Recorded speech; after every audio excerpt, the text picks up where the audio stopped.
My Lords, the respondents have persistently maintained that the December 2012 elections were regularly conducted, and that this Honorable Court should uphold the declaration made by the chairman of the second respondent. Yet, whenever they are confronted with the primary record of the poll, which is the pink sheets,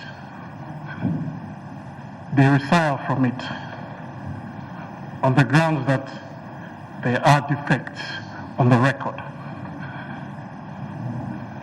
Even more bizarre is the fact that in spite of these misgivings, it is these same so-called defective pink sheets that went into the declaration. Now, the respondents again, and especially the third respondent, as we have again heard this morning, has taken issue with the petitioners on the number of pink sheets filed by them, insisting that it is less than the petitioners assert. I thought this was a dead issue, settled after KPMG came in, but it was stated in the address and has been repeated this morning. Now, according to the KPMG report, they discovered a unique pink sheet set in the registrar's lot of 8,675. Now, out of the 1,545 which they excluded, upon the order of this court, 1,234 were discovered as unique by the second respondent.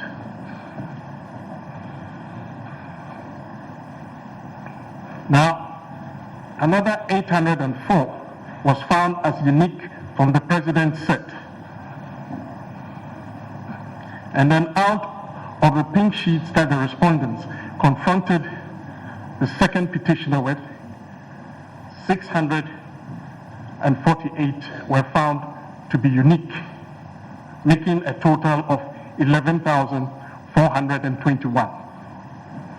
Now, if you take into consideration the fact that one box of the president's lot was not counted, several boxes in the vote of the registrar was not counted, and that they, the respondents, failed to disclose what they had, one can clearly see that the 11,842 that the petitioner said they filed was indeed what they filed. They did not disclose what they had. But out of the few that they disclosed in court, 648 of it were unique. It was not in the president's set, it was not in the registrar's set. And they know what they still have. We are ending today.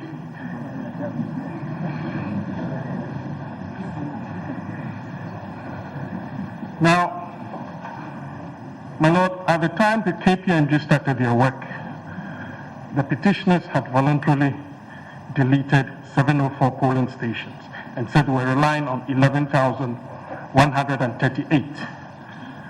So that was even below the 11,421 I have talked about.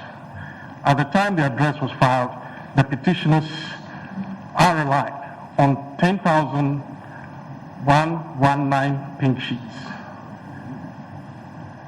all shown to be unique, and it includes the 22 unknown locations. Now, the respondents again take issue with the dwindling numbers of pink sheets. Lords, the further and better particulars ordered by this court gave the respondents full information on the case that the petitioners will be making. Each polling station being relied on was disclosed with the particular violation associated with that polling station. So before trial, the respondents were fully aware of the case that the petitioners will be making. if they had any issue against any of those pink sheets, they had every opportunity to raise it. None whatsoever was raised. Therefore, no disadvantage whatsoever was occasioned the respondents by the petitioners deleting some of these pink sheets.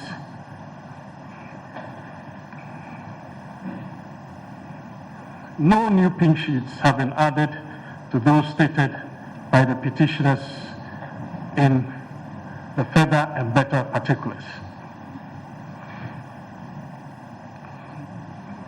And the petitioners take the view that there was absolutely no need to replace those polling stations that were discarded.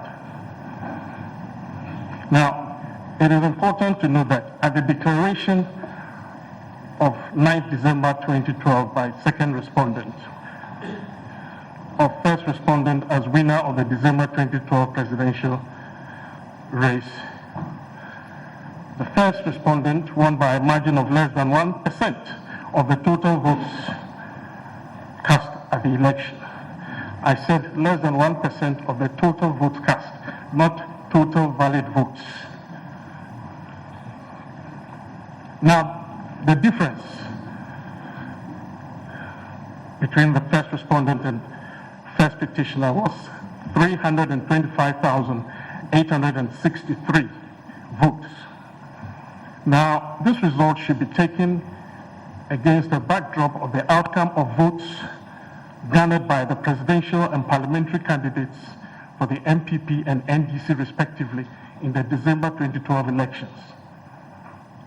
The first petitioner obtained a total of 5,248,898 votes, as against a total of 5,248,882 by all MPP parliamentary candidates, showing a difference of only 16. When you add all the votes of the MPP parliamentarians as against the votes garnered by the first petition, there's a difference of 16. Now, with respect to the first respondent, he obtained 5,574,761 as against 5,127,641 by all NDC parliamentarians, showing a whopping difference of 447,120.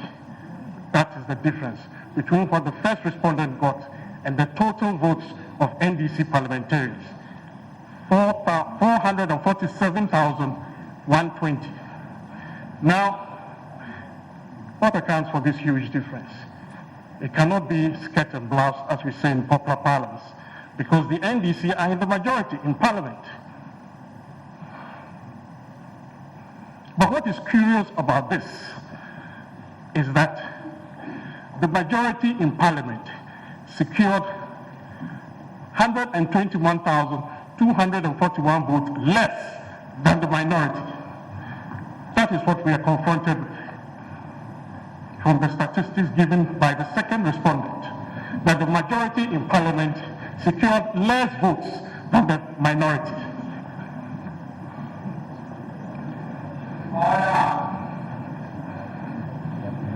This is curious and undermines the one man, one vote principle enshrined in the Constitution. Now, we will take a look at the analysis made.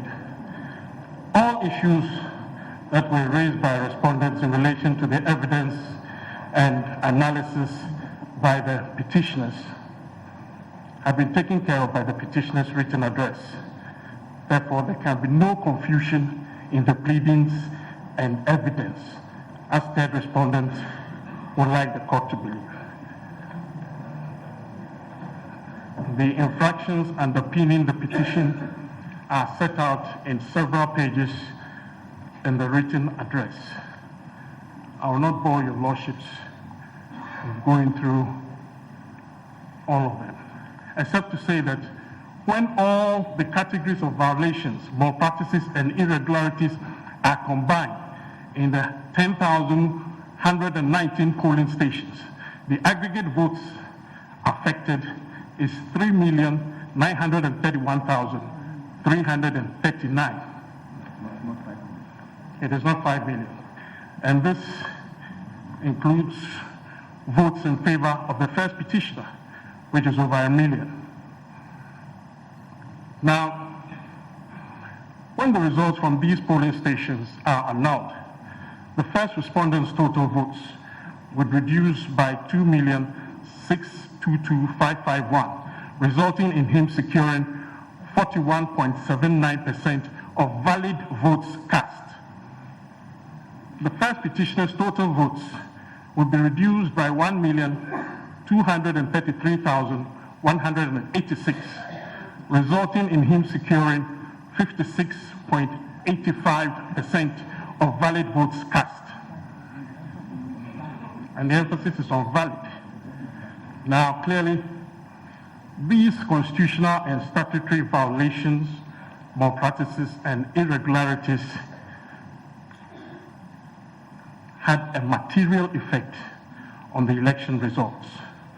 Now, the respondents say that they challenged some of these pink sheets.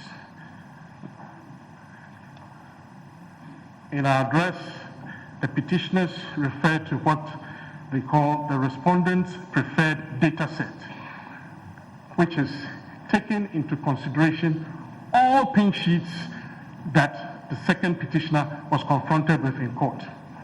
And if that is taken out of the 10,119 polling stations, we get 9,095 polling stations. That is, we have taken out over 1,000 pink sheets that were used by the respondents in this court, challenging these pink sheets. We have taken them out not because we accept those challenges, but for purposes of analysis. And on the basis of 9,095 polling stations, the total combined irregularities from these polling stations will be 3,554,853 votes as the number of votes that will be affected. Now, where results from these polling stations are annulled, the first respondent's total votes will be reduced by 2,365,265, resulting in him securing 43.14% of the valid votes cast. First petitioner's total votes will be reduced by 1,123,025, resulting in him securing 55.45% of the valid votes cast. Here again, it shows that the violations, malpractices, and irregularities using the respondent's preferred data set would have a material effect on the declared results. We should add that if we are to take each of the violations, they by themselves will have a material effect on the results, in that the first respondent would not be able to make 50%, which is 50%, which will be under the constitutional requirement of 50% plus.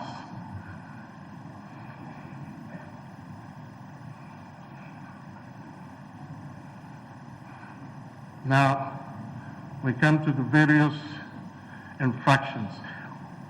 Overvoting. We have devoted so many pages to this in our address. We think that it has been overflowed, except to say that double counting of votes can result in overvoting.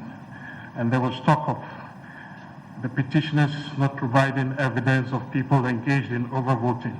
How that could be done, I don't know. Voting is in secret. It is only afterwards that when the votes are counted, it is seen that there is an overvote.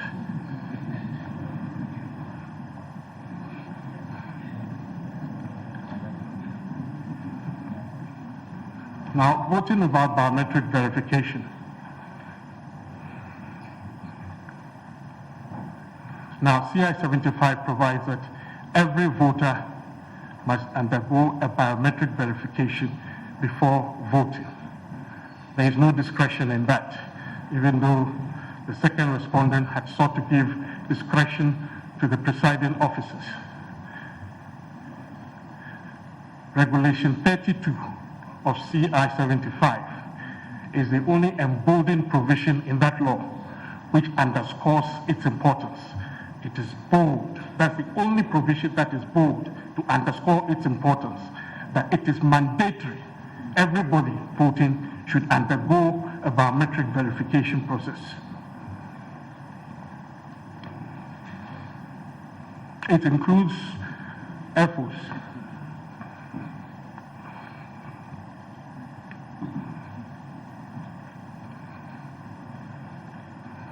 absence of signatures. Again, the respondents have sought to downplay the effect of absence of signatures of presiding officers.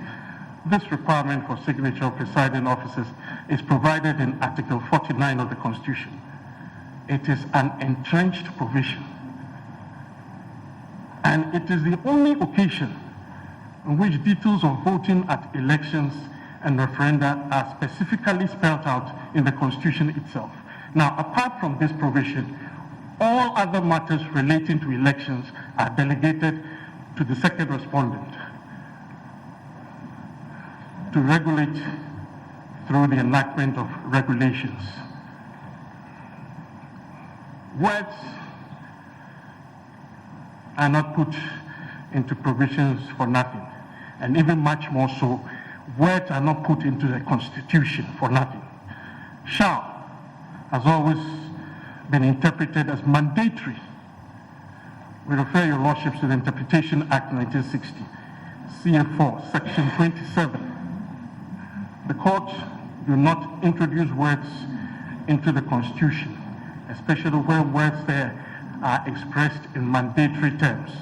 We refer your lordships to the case of Kenya here and others versus Archer, 1993-94 to Uganda Law Report 562. Now, similar provisions in the Constitution where the word shall had been used and declared as mandatory by this court. The Attorney General versus Philip Atlantic Company Limited, 2005-2006 Supreme Court of Ghana Law Report at 271. Amidu and Waterville and others, unreported. 14 June 2013, Amidu and Isofoton and others, unreported. 21st June 2013. These cases were decided by the interpretation of Article 181 of the Constitution, which makes it mandatory for government to seek parliamentary approval for loans contracted internationally. In Federal Atlantic case, so far Kufu JSC said on Article 181 at page 306 that the applicability of constitutional provisions is not optional and is not predicated on any person's opinions in that regard, unquote. The signing of the forms by the presiding officer, apart from being a mandatory constitutional duty, is also to validate and authenticate the results of the election. Therefore, failure to do so will render subsequent communication of the results to the returning officer unconstitutional, null, void, and of no effect. Absent the signature of the presiding officer, the pink sheets must not enter the collation of the presidential results. It is a willful violation of an entrenched constitutional provision. Now, Dr. Afarijan, before this court, admitted that 905 pink sheets were unsigned. In this court, the petitioners led evidence to show another 900 or so were also unsigned in addition to that. The total number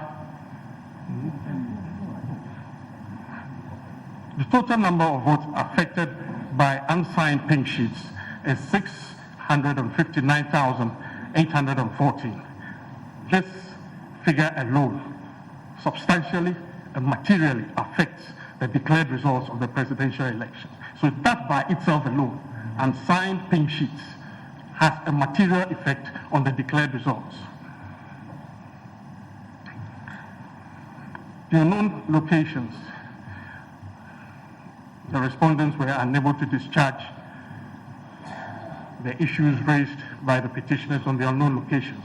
And what is important in this regard is that these 22 locations went into the declaration. They went into the declaration, even though they are not in the 26,002 official list of polling stations. Duplicate serial numbers. This is another infraction that the respondents have constantly been trying to downplay.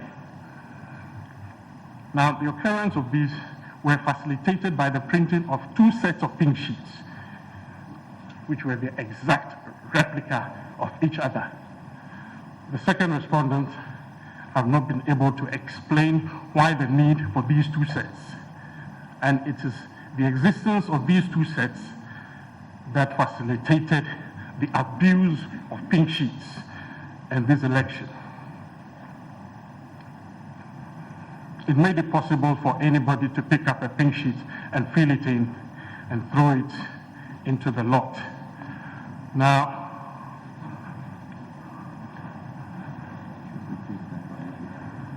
not a word was said by the respondents in respect of issues relating to triplicates and quadruplicates. One would have thought that since this was the last things that we dealt with in this court, it will be fresh on their minds. Not a word. And one can understand that because it is unanswerable. These pink sheets that are triplicates and quadruplicates are unanswerable. The serial numbers, which also shows that more than 2 sets of pink sheets were in fact printed. If anybody has any doubt as to the use or importance of serial numbers, I believe that Dr. Farijan's evidence on these matters on the last day clarified completely the abuse to which these pink sheets can be put to with respect to having alternative sets.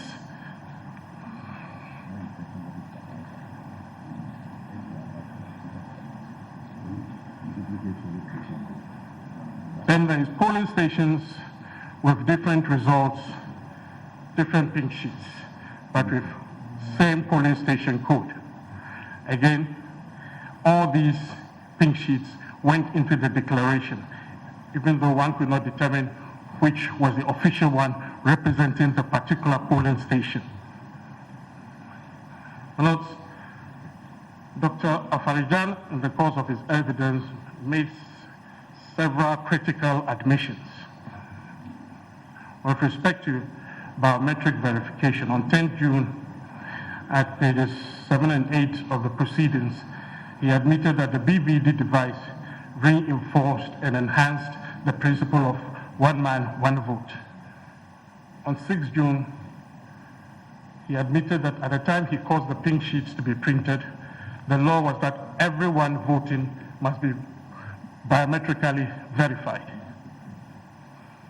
And then on that same day, he admitted with great reluctance and pre-verification that he had not seen a single pink sheet before making the declaration. This is on pages 48 to 49 of the proceedings. That at the time he made the declaration, he had not seen a single pink sheet, and that pink sheets were not brought to Accra, as if the elections in Accra did not involve pink sheets.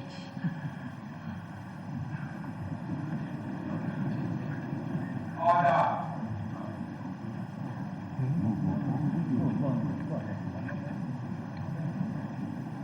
He also admitted that the figure in the column C3 was generated by the election, but could not tell where it should be.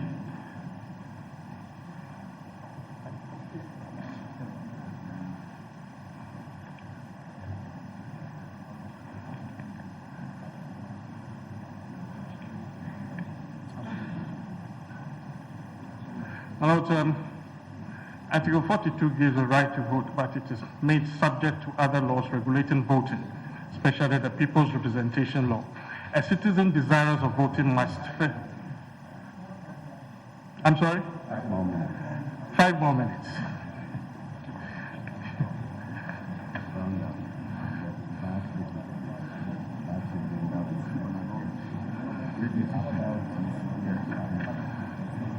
Order. A citizen desirous of voting must first register status. The status and right to vote are governed by statute. In Article 63(3), it refers to valid votes. Now, valid votes connotes votes that are devoid of infractions of the existing law. A non-registered citizen cannot go to the polling station to vote on grounds that he is over 18 and of sound mind and a Ghanaian. The reference to valid votes means that votes can be invalid. And when votes are invalid, they can be properly annulled. And that is the power that is even established in the second respondent, to annul invalid votes.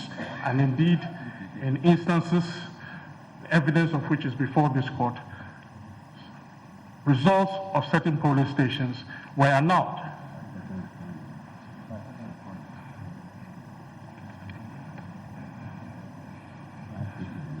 None of the respondents have also relied heavily on the Canadian case of Ted Opides and Boris. It is a case that really is not in their favor. If your lordships come to look at it, you will see that it is a case that is more in favor of the petitioners. And in Canada, there is no fingerprint verification as there is in Ghana here. And then that court said that that was a more effective way of identifying voters. In conclusion, my lords, this honorable court is being asked to perform a judicial function that no court has so far been able to do in Africa, to declare a presidential election outcome invalid and another candidate as validly elected.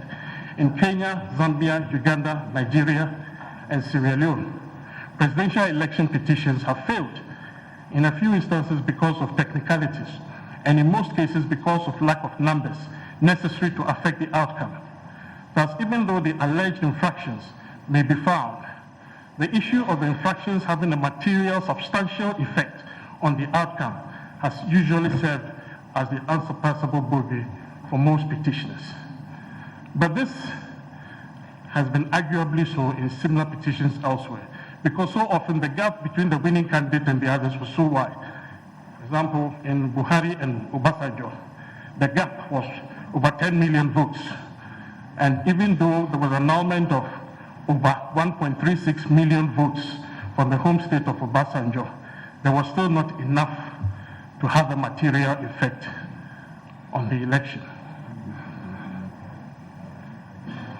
In this instance, the petitioners have been able to demonstrate by the show of a preponderance of evidence of invalid votes which go to affect the declared results.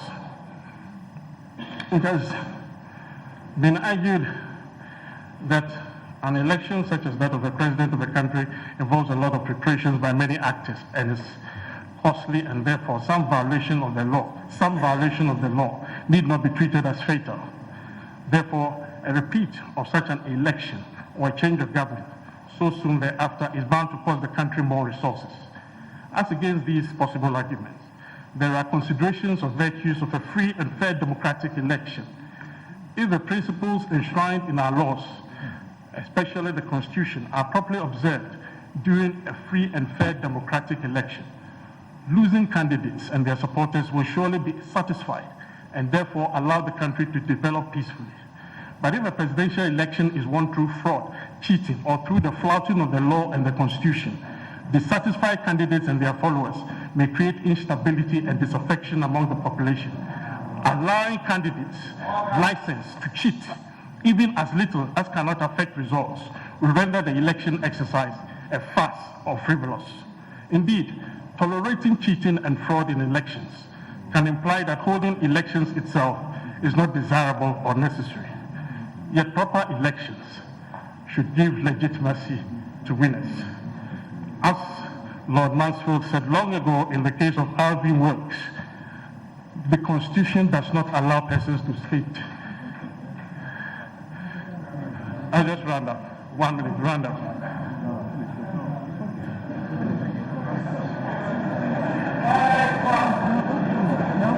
Concluding remarks.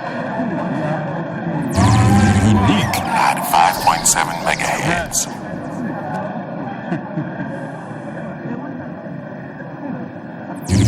Unique 95.7 megahertz.